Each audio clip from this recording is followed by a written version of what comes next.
All right. Well, hello, everybody. As stated, I am Kayla Wolfe. I'm the park interpreter here at Valley of Fire State Park. Um, and I guess if you can't hear me or if something sounds wrong, just pop it in the chat and then Samantha will let me know and we'll try to fix it. But I've been with Valley of Fire for about, oh gosh, going on 6 years now, so over half a decade. And before coming here, I was in Minnesota for a decade, doing environmental education there at a variety of nature centers, the Minnesota Zoo. And then before that, I actually grew up in Ohio. So if anybody's from Ohio or Minnesota, hello. But today we're going to be focusing on a project that has really been like the focus of my work here at Valley of Fire, which is the new visitor center. We started this project multiple years ago, and we just now have finished it like 99.9% of the way. There's still a few little things. What my focus was on this project was the development of the interpretive content. So the fun stuff, what you get to come in and learn about. So this presentation, let me share my screen.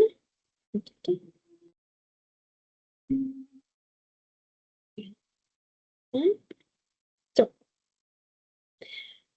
we're going to go over kind of the behind the scenes of creating interpretive exhibits, because I think a lot of people, when it comes to stuff like this, they think that it's just very like surface level, like, of course, we're going to talk about the rocks and like why they're red and why there's holes in them and the geologic history. But when you look at things from the interpretive lens, you go a lot deeper than that. And I like to compare it to listening to music on the radio. You're skimming through, you find something you like, you listen, you think there's not a lot of depth. But have you ever looked up lyrics to a song that you like and you realize that, oh, this is actually about a way deeper topic than I thought it was? Or you listen to your favorite song on a really good set of speakers and you hear a sound in the music that you didn't notice before, right? Like when it comes to music, artists and their team, they put together stuff where they're paying attention to every little sound, to every word, to all these little bits and pieces. And interpretive design is like that too. It's an education, but it's also an art form. And we're going to look into that artistic side of it, that is created from a foundation of genuinely wanting to connect people to the topics that we're talking about. So, up here, when creating our exhibits, and make sure you can still see them. Okay, so when creating our exhibits, a lot of the topics we chose to cover are very obvious choices. Why are the rocks red? We talked about the geologic history and the petroglyphs. But how we convey it is important, and the inspiration for the exhibits and how they're displayed is important. So one source of inspiration we had was to look at how people explore the park and what they notice. And one thing that has been really helpful is how we conduct our hikes. So at a lot of our guided hikes at the very beginning, I'll have everybody stand in a circle. They'll say their name, where they're from, and one thing they notice about the desert. And in that first interaction, a lot of what they notice are like the big scale things, right? The beautiful landscape, the colors of the rocks, the holes in the rocks, bighorn sheep, if they saw a group of them when they drove in. And then we go through the hike. And then at the end, we ask them that same question. What do you notice about the desert? And when they answer that question a second time, a lot of their answers relate to something that they had a firsthand experience with on our hike. So we were kind of inspired by this way of exploring the park where you start with this big wow factor and then you zoom in and you see something that means something to you. So again, that first impression, right? How people explore the park, big views, the wow factor, but then you get up closer. Sorry, my slides are not transitioning very quickly. Okay. You get up closer and you notice things, right? Whereas before you saw the big formation that's beautiful, and then you get up closer and then you notice, oh, there's petroglyphs here, right? So we paid attention to not only how people explored the park, but what they were noticing and also what questions they had. Like, the petroglyphs. We know we're going to talk about the petroglyphs, but one of the questions people frequently have is, well, what is the black stuff that the petroglyphs are carved into, right? So we talk about that as well. And we also want to answer questions that people don't know to ask. So this picture here is a picture of a creosote bush, part of a creosote bush, and this cute little circle on that creosote bush is a creosote gall.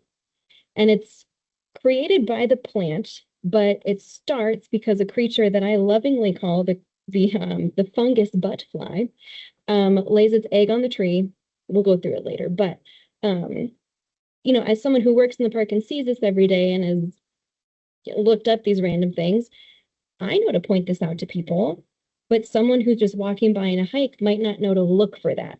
So in addition to answering questions that we know people have and addressing things that they come to us and talk to us about, we also want to answer questions that they don't know how to ask. Again, go back to that first impression, right? When you see this, you first are like, wow, this is amazing. I want to go explore. And then as you get into the rocks, you get into that big, beautiful landscape, your question then might become, how did the rocks get to be all these different colors? Common question people have. And that brings us to this kind of fourth point down here is how can we give what I call a layered answer, right? So we know that they're going to ask what causes all the colors in the rocks, and we can very easily say, well, it's iron oxides coating the sand grains. And that's usually enough for most people. But when creating exhibits like this, I like to say we want to go beyond what you can find in a basic Google search, right? We want to give you something that maybe would be a little bit more difficult to go and just find on your own. So when it comes to the question of how do the rocks get to be the different colors, we'll tell you that it's iron oxides coating the sand grains. And then we anticipate a follow-up question, which is usually something like, even the yellow rocks, because people know iron and red are related, but when they think of the other colors, they think it must be something else. So in one of the exhibits that you see later, we actually show you how different iron oxides coat the grains and how they produce the different colors. So we go a little farther in depth. And you'll see that when we get to the exhibits. Okay. So a little bit of that thought process, the very, very initial foundation of what we were thinking about when creating the exhibits, right? How people explore the park, what questions they have, what questions they don't know they should have, and how we can take every answer and just kind of dig deeper and deeper so that we're not just giving a surface level answer, but we're giving something that they can really connect with and enjoy. This sculpture right here is walking up to the visitor center. You see it in the parking lot. And again, this carries that concept of the wow factor. It's hard to miss this thing when you're walking through the parking lot to the front door. And then as you get closer, you notice little details that you can engage with that make it special. And one of the first things you might notice is that as you walk up to it, around the base of the sculpture are two messages. One is Valley of Fire is our home, referring to the sheep who live here, and please protect our home. And also on this sculpture exhibit here, we have, I don't know if you, can you pop in verbally? Can you see my cursor on the presentation? Yeah, I can. Oh, okay, good, good. And it's just the presentation, not the notes, right? Yeah. Okay. Say that because my notes are very all over the place. So this display here, so we've got the wow factor, lures you in, gives you something to connect with. And then we have this little display here, which gives a little bit of information about how the sheep can climb on the rocks. They actually have kind of spongy feet that almost act like spongy plungers and helps them grip the rocks. So they kind of have built-in hiking shoes. So we mentioned that, and we also bring up the fact that the terrain here is rugged and unstable.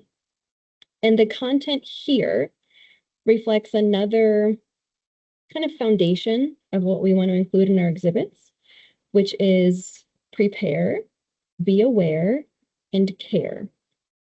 So the care element you see in that, the invitation to protect their home. The prepare element you see in the reminder that we should wear hiking shoes when hiking here if we want to explore the rock safely. And the be aware element, which comes through in noting that the trails are, they have rugged and unstable terrain. So that those three concepts aren't necessarily in every single exhibit that we go to, but it is one of those foundational layers that we thought about and tried to very intentionally incorporate with our exhibits. Oh, I just realized that the thing I was talking about with the shoes and the bighorn sheep feet might not have been on the slide the whole time, but there it is now. Okay. Now, as you walk past that sculpture, you get to like our kiosk, our big tree outside. Now, this is something that's going to be visible 24/7. Granted, the park is not open at nighttime, but it's going to be out there 24/7.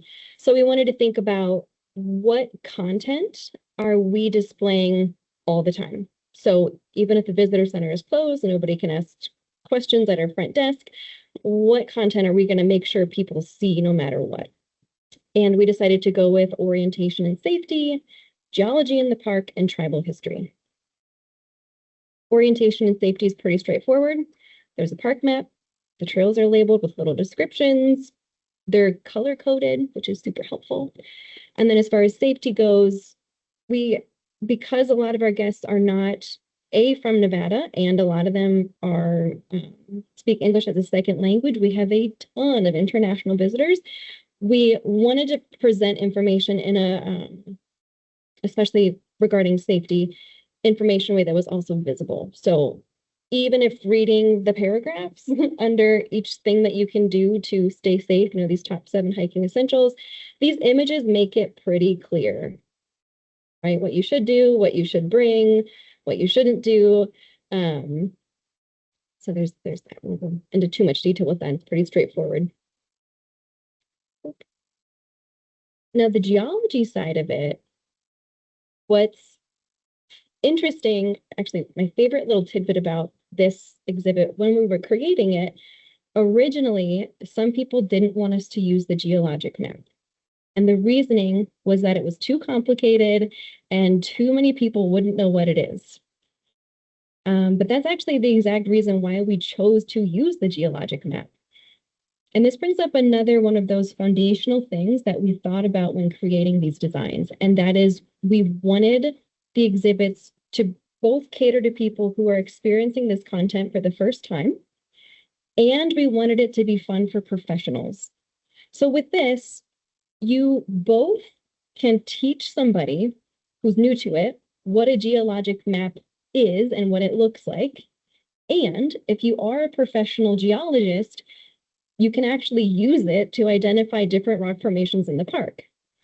And we, of course, also in the bottom left corner of it, put a little something about not taking the rocks. One, because it's illegal, but also because we have enough visitors every year that if everybody took a little rock, it could actually change the landscape considerably. And we have seen that happen in some areas of the park. But and those rock samples were collected here. Actually, touch a sample of what we're talking about. And then last but not least in this outdoor exhibit, we wanted to focus on the tribal history of the land. And with this, because we are telling someone else's story, it is really important, A, where you get your information, and B, how you present the information. So when it came to telling tribal stories about the land, what we first did was reached out to local tribes in the area. We also looked at maps that showed where tribes that maybe don't necessarily live in the area now, but passed through historically. So we're reaching out to tribes in California and Arizona because we wanted anybody who had any sort of connection to this place to have the opportunity to contribute and know what we were doing and what we intended to present. And I also want to emphasize that there's a phrase in this topic, which is nothing about us without us, emphasizing the importance that if you're going to talk about a certain group of people, you need to include them. And so the main group that decided to come on the project, which is the group that had the largest stake in it, is the Moapa Band of Paiutes. We had other groups who were like, yeah, we don't really have a connection there. Like historically we passed through, but it's not really on our radar. So, but the Moapa Band of Paiutes decided to be involved, which is very helpful. And let me see here. Okay. So we're going to zoom into this map over here. I will say it is very weird to talk to a computer. So I'm used to talking to actual people. So, okay. So this right here is a zoom in of the thing on the left.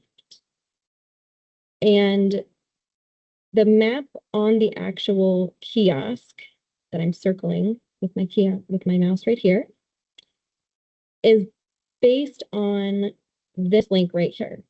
It's an amazing resource. I learned about it from a member of the Eastern, I believe, Shawnee tribe, Talon Silverhorn, but he presented at a National Association for Interpretation conference, shared this map with us, and you can see, again, I'm outlining it with my cursor here. We have this big map where the Nuwuvi, or the Southern Paiute, was found in this area. And then we show it over here with the individual Nuwu communities listed and labeled. Las Vegas is listed and labeled, and the park is listed and labeled. So you can kind of see how the different tribes and groups and communities are connected to where we are in the park.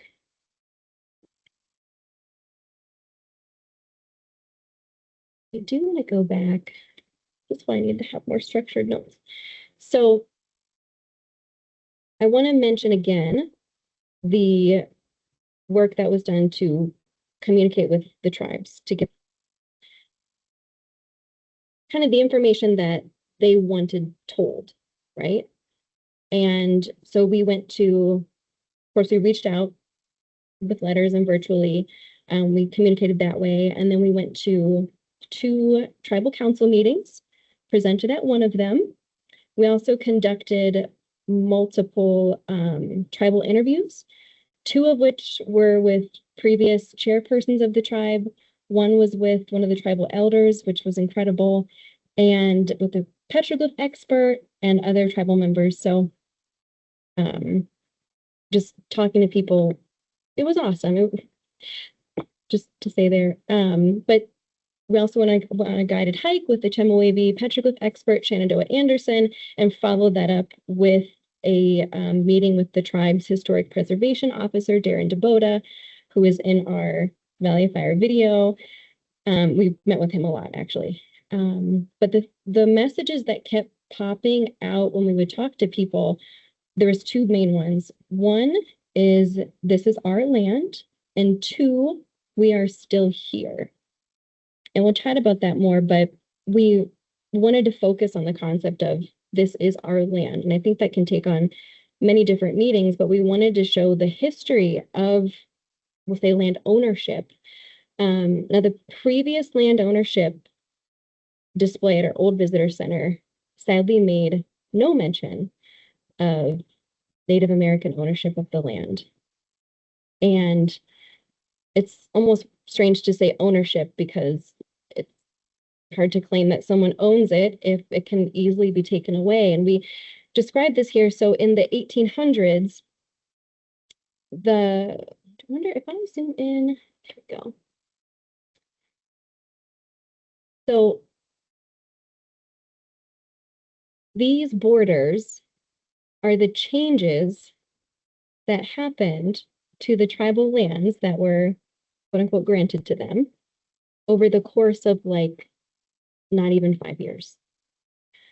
So when it comes to telling the story of this is our land, we needed to be very open and honest about the fact that how they were treated was really not fair.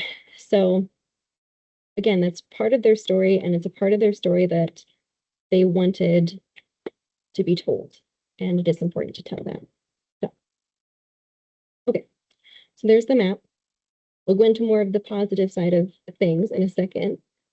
And again, I'm really sorry. I am all over the place. I am learning now that presenting to a computer screen is really not my favorite thing. So, okay, I'm going to go inside. Going to stop sharing that screen because we are going to, I have some videos of the displays and of the visitor center exhibits, because I think it's fun to actually walk through them. So I'm going to share my screen over here. Okay. We'll start playing a few. Samantha, if the videos are super laggy or, you know, it's not working, let me know and we'll skip these, okay? Okay.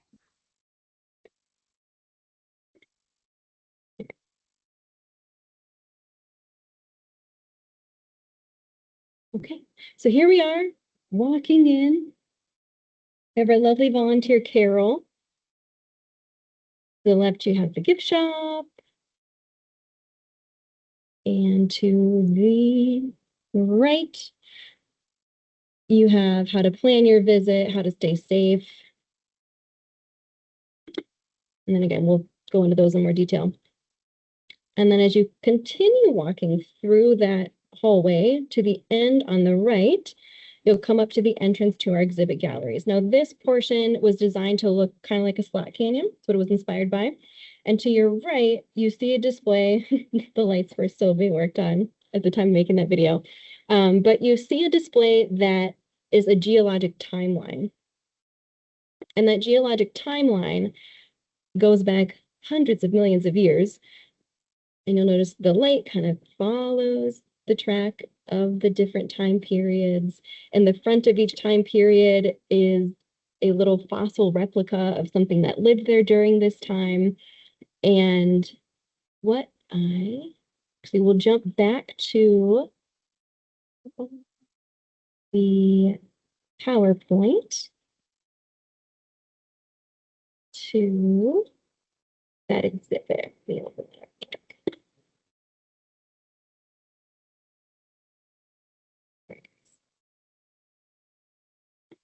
some reason, when I open that, does not let me open Teams. Okay.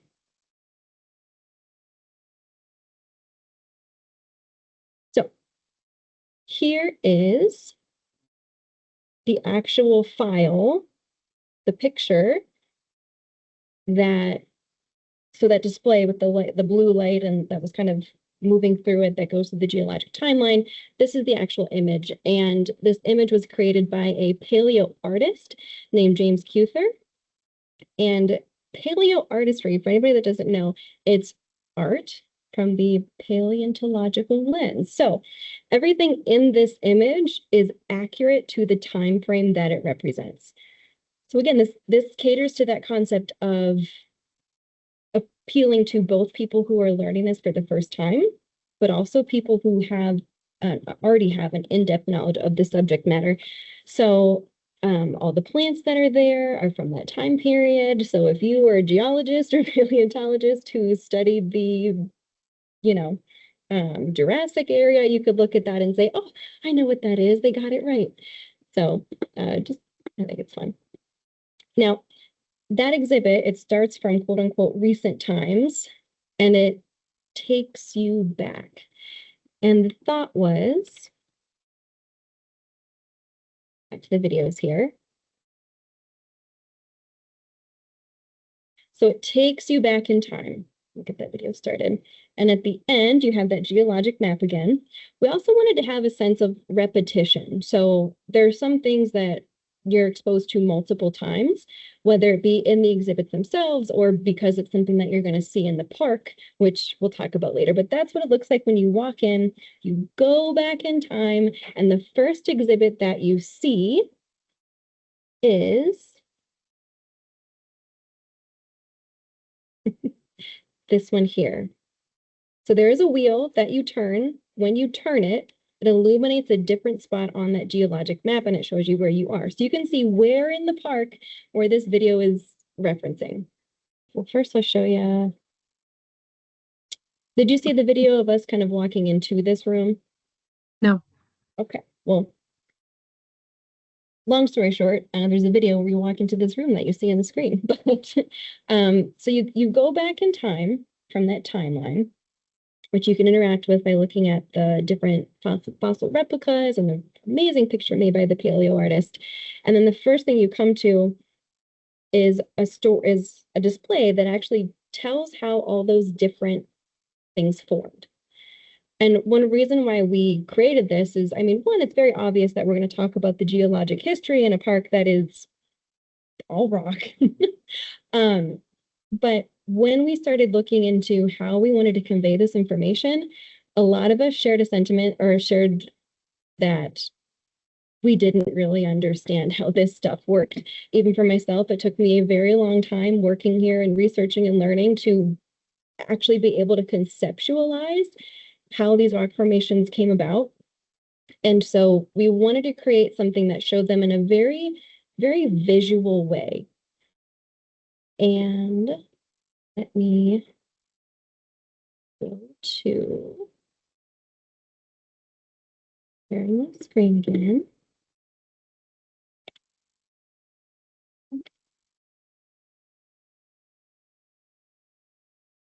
To videos.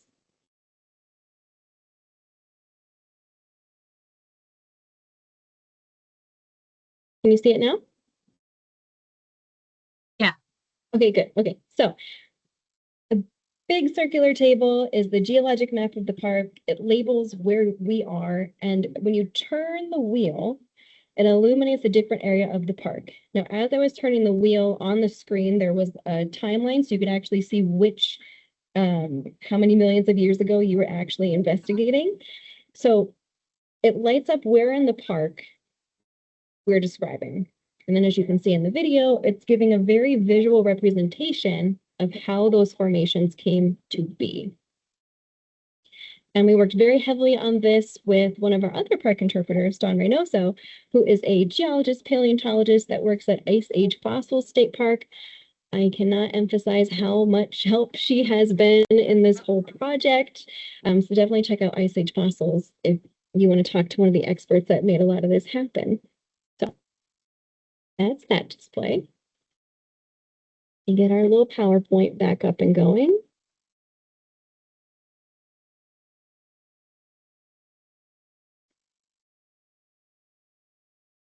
Computer does not like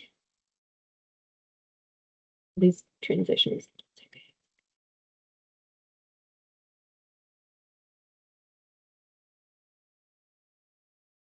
Okay. So now, looking at this picture here, you see my little cursor, you've got the thing we just explored. If you jump over and through this little hallway, you enter the exhibit that focuses on Native American culture and the Nuwu tribe. Now, we already referenced the concept that kept coming up with our conversations with tribal members, which is we are still here. Actually, sorry, this is our land. In this exhibit, we really wanted to focus on the idea of we are still here. And it's interesting because a lot of what we have here in the park is historic, but we wanted to connect it with the people who are still here. And I will say, so when I was in Minnesota, I worked at a nature center, we would do programs on Native culture. And one woman, she used to start her programs off and she would ask, usually school kids, right? She would ask them, are Native Americans still here? And it was so wild to me because the kids would, in like a resounding, just quick, they would say no. And so I think the way that we often teach about Native culture is in a very historic sense. So much so that you can ask a group of kids if Native Americans still live here and they will just say no. And it's just, but the answer, but really they do. They're still here in vibrant communities. And we wanted this exhibit to teach about the history, but in a way that connects it to the present and also focuses on the future. So let me,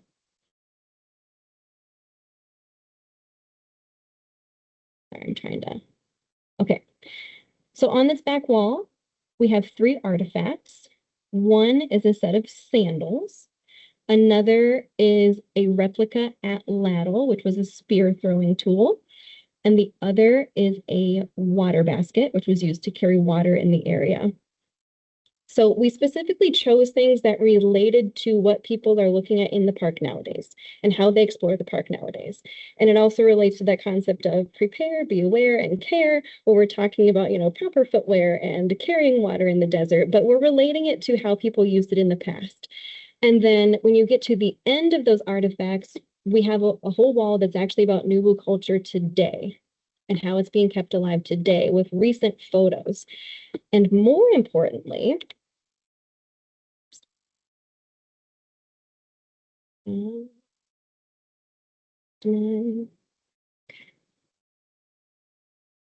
one.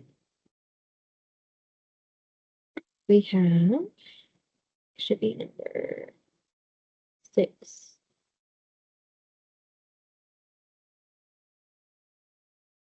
So you probably can't hear it, but it's going to zoom in a second. So we have these petroglyph displays, because obviously there are petroglyphs in the park. And when it comes to, I'm going to let it zoom in, I'm going to pause that. So when it comes to interpreting the petroglyphs, we wanted to actually tell it from the perspective and the voices of Native people. So some of the interviews we did were for this exhibit. And one of the people that we got to interview was Lala V. Miller. You can read there. So she is one of few tribal elders. So you can read this here, but just know that when you're in the exhibit, you're actually hearing her say these words. So it was important to show the history, but actually have someone from nowadays talking about them, so you know that people are still here. And I think I'll just keep playing. Other people we interviewed again were the some tribal members, but also a petroglyph expert, Shenandoah Anderson, who has taught us so much of what we know about the petroglyphs. And now here's one last thing I'll say about representation here is, if you remember the person I referenced at the entrance to the building, that section that talks about native lands and that tribal history, that Talon Silverhorn, one part of his keynote speech that really stood out to me was that he showed pictures of Native Americans smiling. And the thing he said that just blew my mind was, he's like, oh yeah, Native people smiling. You don't see that very often, do you? In the historic pictures. And he says, well, yeah, because you don't really want to smile when your people are experiencing genocide. And that just hit, and it stuck with me. It still does. But one of the recordings here, one of the recordings is from Shenandoah Anderson, and she talks about going to see the petroglyphs with her father. And she laughs because she says, when I was, she's like, when I was a kid, it didn't really like going, but as an adult, I appreciate it now. And so it's one of those things that you just going to the exhibit, you might not notice it right away, but having someone laughing when talking about their history and culture is actually really important, when a lot of what we've learned about them comes from a very doom and gloom perspective. And so, yeah, it's one of those little behind the scenes tidbits that you wouldn't get anywhere but here. So again, it's another one of those layers of actually looking into what you are presenting and why you are presenting it. which brings us to this next exhibit, and I won't show the video here because it's self-explanatory in picture. And actually, I know that there are some people who contributed to this exhibit who are here in the chat. So this is just a wall that we went and we reached out to a bunch of people who experienced the park in different ways.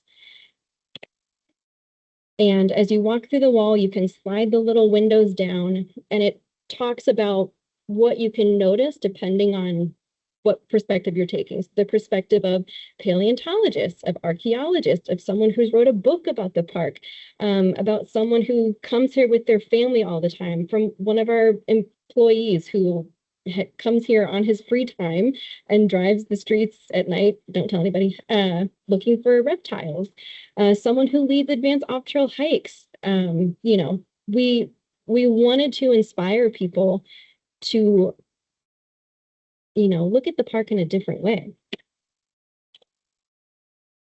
And actually, I will show a little video just so you can actually see what we're looking at in the context of exploring the visitor center.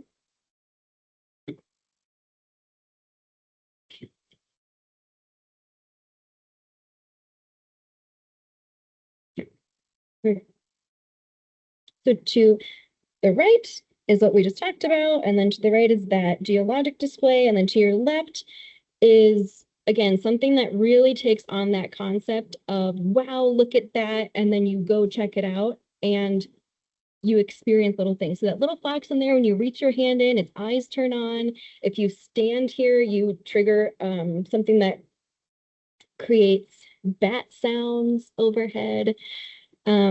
Over here to the left, we have a video of bighorn sheep butting heads with a little spin dial that you can use to play the video, and it plays the crash. Right here, you can smell a creosote bush. And then right in here, I'll hop back to our presentation.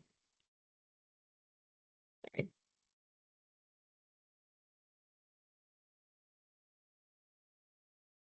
Okay. Actually, just go to the videos. There, I should mention, there is something that you put your hand in to explore and quote unquote interact with different animals. To the left, we do have a sign that says, hey, don't do this in the wild, but you can explore safely here. So one of them talks about scorpions. And again, related to this concept of how you frame things. We bring up that scorpions are potentially dangerous, right? We do mention that they can sting you and they can inject venom, but we don't want to present it from like a, these things are scary and bad way. You know, we mentioned that they sting when they're surprised or sense danger. We refer to what's coming at them as their quote unquote attacker, right? Because we don't want to present the scorpion as like the enemy here, but we want to be open and honest. And then we take it and say, hey, here's something cool about this creature. So when you put your hand in the hole beneath, and this is true, scorpions do glow under UV light. Ta-da, you see it glow. And then the next one's a rattlesnake. You can't hear the sound on the video, but you reach your hand in the rattlesnake, you hear the rattle, and the third one is a tortoise. Okay. Now this one, we will play the video. Oops. Back to screen share. Okay. So now behind that exhibit that you just looked at is this one here. It's based on an activity that we do on our night hikes called the Stop and Observe, where we sit and just observe what's around us. So that was the first of 4 videos that inspired, or the first of what inspired this section. So the thought was that people could come back here, they would sit, there's a starry ceiling above them, it's gorgeous, it's dark, it's inviting. and then they could experience that. So we would go through the process of a stop and listen. We would have different animals appear on the screen, and that is one of the videos. But then this side expanded to something even greater. So we focus on 4 topics. Part of one that you're seeing right now is Autumn Gillard. She's a New Woo astronomer, and she talks about New Woo astronomy. And then we also have a video that goes through the Civilian Conservation Corps history that shows historic photographs and talks about the formation of the park that way. And then last but not least, we have a video that goes through the construction of the road itself that made the park a destination for motorists. So it really goes through the park's history, New Woo history, and a way that you can experience the park that you might not have thought about. I should also mention, because we are not allowed to come into the park at night, another reason we created that exhibit was to kind of give people that feel, since we don't technically allow it unless you're camping. Okay. All right, let's go.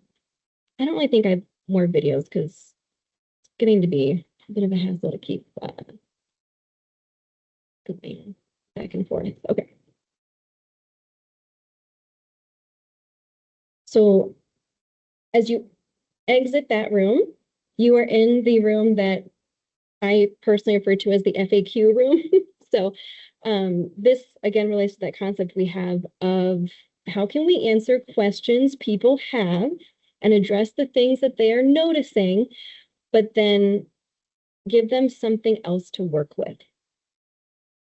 And so we have this little ecology island here that we're going to zoom in on. So earlier at the very beginning, we mentioned that little ball on the creosote that I said was made by the fungus butt fly. And that's something that if you know what to look for, they're very easy to find. And when it comes to what we talked about in the park, while on one hand, it is very fun and exciting to talk about the things that are rare, we really wanted to focus on things that people are actually going to see, because we wanted to help them build on their knowledge and build on their experience. So we know that creosote bush is easy to find. So we talk about creosote bush and the galls that form in them. Now, the creosote gall midge, it lays its egg on the creosote, and then the creosote forms a gall around it. But inside that gall are actually fungal spores, and the larvae eat those fungal spores. So then those larvae grow into adults that have the fungal spores inside of them. And when they lay their eggs, the egg is coated in the fungal spores. You can see how this process keeps going. So it's a fun way to give people something to look for. Now, we do, however, talk about something that is unlikely to see, which is the Gila monster. And there's a herpetologist, Jason Jones, who has come out here many times to study the Gila monsters. And we reached out to him to say, hey, we want to talk about Gila monsters. What should we say? And for him, it was important that we talk about the citizen science aspect of it. So when we do, we're going all over the place. Oh my word. Okay. So we do mention that they're armed with toxic venom, right? Because we don't want people to just walk up and pick them up, especially because what we're teaching them about is how to engage with them in a citizen science format. But when you open the little file, you read Jason's message about the Gila monsters, which is, it talks about how they each have their own unique fingerprint or pattern of scales on their back. And so by taking a picture of a Gila monster, you can actually identify it and upload it to, I believe it's an iNaturalist Citizen Science project. But again, it's talking about something that's not common to see, but we gave information about what to do if you see one that helps scientists, which is really fun. And again, something that you are likely to see is a pack rat midden. We have a little replica down here. So whenever people say, hey, I saw something in the rocks that just looks like a bunch of dirt and fungus like gathered up, what was that? We can tell them it was a pack rat midden, and we can send them in here to go read about it, because it's really exciting. But we are, it is almost 7. Let's go. Okay, so we also talk about the desert holly, which is something that you can see in the field. This display is so cool because, so desert holly, it soaks up salt from the surrounding soils, and then it uses that salt as sunscreen on its leaves to reflect sunlight. In the cooler seasons, it doesn't do this as much because it doesn't need to. Now, to illustrate the temperature and how it reflects the sunlight, if you touch the darker green one, it's warmer. And if you touch the lighter green one, it's cooler. No heating mechanisms, no cooling mechanisms. All they did was use two different materials. So one is metal, one is, I think, acrylic. And because it transfers heat differently from your hands, you get this very tactile experience of how the desert holly protects itself from the sun. I think it's memorable. It's one of my favorites. When it comes to creating our exhibits, we reached out to professionals. I already talked about Jason Jones, the herpetologist. I talked about the tribal members. I talked about the geologist. We reached out to a soil scientist to help us get samples for the biocrust display. And let's see, oh my gosh, I just lost where we are. Okay. The biocrust display. So we wanted people to be able to identify different types of crust. It is living soil. And what's wild is some of the samples we collected, the soil scientists said could be up to like 30 or 40 years old, which it is amazing to hold this little clump of dirt that is alive and is older than me, not by much, but is older than me. And then be able to show people and say, look at how much life is here just on the ground. So this display focuses on that. And I will tell you that it was amazing working with different professionals and seeing how they see the landscape and learning from them what is beneficial to focus on. So there's that. Little messages about please don't walk on them. They are alive. And then over here is like the super FAQ stuff, which is all the questions we get about the rocks. How is a sandstone formed? What are those veins there? They are called veins that run through the rocks. How are the holes formed? How are canyons formed? What's the black stuff on the rock? What's the green stuff on the rock?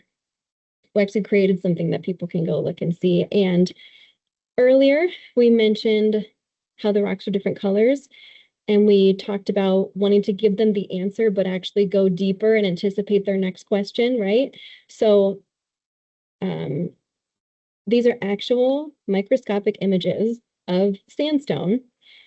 And you can see the little sand grain, and then you can see how the different iron oxide is coating it. And then it shows how it absorbs, like what it absorbs and what it sends out for our eyes to see. So you can actually see, like, we're not just answering, oh, the colors come from iron oxides. We're showing you how, which is pretty fun. And then over here, we've got to the right, the story. So we go into fossils and more importantly, tell the story about a dinosaur that was discovered here.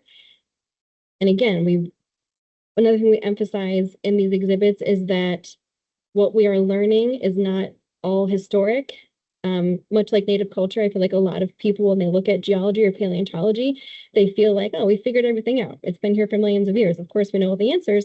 And the answer is we don't. Like geology and paleontology are sciences that are still very active, and we're still learning so many new things. So the paleontologists here, Josh Bondi and Becky Hall, they actually and their team discovered a dinosaur here in the park, the first of its kind. Those are the actual dinosaur bones that they discovered. And this exhibit goes through their process in a way that kids can interact with, but adults can also read about and get something out of it too. And lastly, against this window, the very last thing we have people do is reflect on their experience. In the ground, we have a bunch of, well, some of the trash is real trash, but the tortoise shell is a replica tortoise shell. But we show like a mylar balloon, which is the worst thing you can find in the desert. Please don't use mylar balloons. The mylar balloon, we have tire tracks, we have a tortoise that's been pecked by ravens that were attracted here by the trash that we left as humans. We have people carving on the rocks. So we show what it looks like when you don't care about this place. And then as you look out the window, you can see what it looks like when we do care about this place. It's a really beautiful landscape. So also, that little viewfinder in the corner there is, in theory, made for people who experience certain forms of color blindness so they can see the colors in the landscape. I still have yet to meet a colorblind person or a person with color blindness who can use it and tell me if it works. So I just assume that it does until someone tells me otherwise. Also, the glass is bird safe. There's a UV coating so that birdies don't fly into it. Another little tidbit that you might not know unless you come to this talk. But yes, at this point, I want people to reflect on their experience, reflect on what they've learned, and view the landscape from a new lens. So finally, I'm so sorry to recap kind of what we were looking at, what we were focusing on when we made these exhibits. One, we needed to make sure they aligned with how people experience the park itself, you know, that wow factor to honing in on something that's specific and special to them. We wanted to incorporate concepts of prepare, be aware, and care to emphasize exploring safely with respect to the landscape. We needed to make sure the exhibits had something for everyone with information presented in a way that's interesting to both beginners and professionals. We wanted to engage people in ways that were visual, tactile, auditory, verbal. We wanted to make sure that people of all ages could engage with it. And kind of last but not least, we wanted to make sure they were constructed with accurate information by reaching out to different communities and seeking subject matter experts. And we wanted to make sure that the exhibits left a lasting impression. So I hope that at least the exhibits spoke for themselves yesterday. And I hope you're inspired to come check it out and find a new way that you can connect with our gorgeous landscape that's worth preserving and protecting. So